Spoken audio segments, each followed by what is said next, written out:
un cadre de concertation. Ok? Comme je vous ai dit. Parce que dans le respect de la procédure, c'est l'aménagement du territoire qui détermine. Par exemple, je vais vous surprendre. J'ai envoyé mes agents sur le terrain, les techniciens. Ils tombent sur une dame qui leur explique comment au Congo les gens ne respectent pas le ministère de l'aménagement du territoire.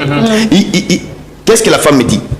Elle dit que non, en Afrique du Sud, si je ne me trompe pas, il suffisait seulement, si vous avez besoin d'une ampoule, vous entrez dans une quincaillerie ou dans une boutique, que non, je vais acheter une ampoule. On vous pose la question, vous êtes dans quelle commune?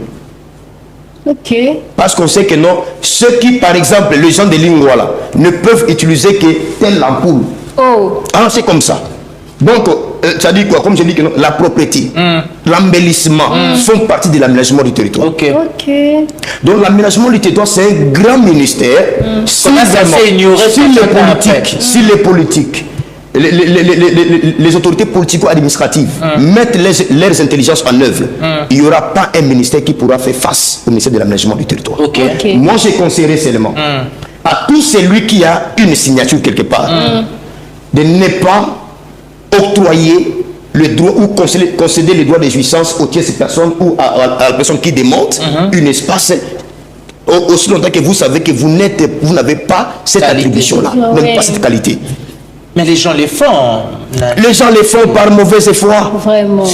Ils le font par mauvaise foi. C'est pas eux qui vont signer. Mais non, c'est voilà. Non, mais c'est ça que la Zimbabwe on a accueilli, on a ensemble on a place pour qu'il ait étalé. Voilà pourquoi c'est l'État, les autorités compétentes que nous faisons appel afin qu'ils puissent réglementer dans ce secteur-là. Parce que je vous dis qu'en tant que technicien sur le terrain, nous connaissons beaucoup de situations irrégulières.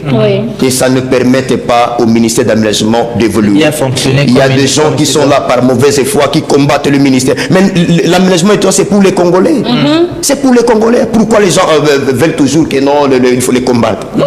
Nous sommes là, nous sommes un ministère technique. Purement technique. Parce que la loi définit les orientations, comment un ministère doit travailler. Nous avons l'ordonnance qui fixe les attributions de chaque ministère. Ça délimite le champ d'application. Et nous avons les arrêtés. Les arrêtés, c'est un instrument technique.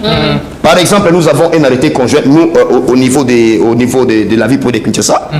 Nous avons un arrêté, comme je vous ai dit, arrêté conjoint numéro 013 du 2 août 2022 qui décrit, il y a 5 actes générateurs qui sont subdivisés en 40 taxes.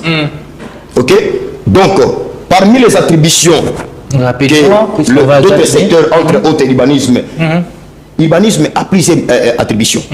Mais parmi ça, il y a une attribution qui est phare, c'est quoi? C'est l'autorisation de bâtir. Donc tout le monde sait que non, si je vais construire ma maison, il faut que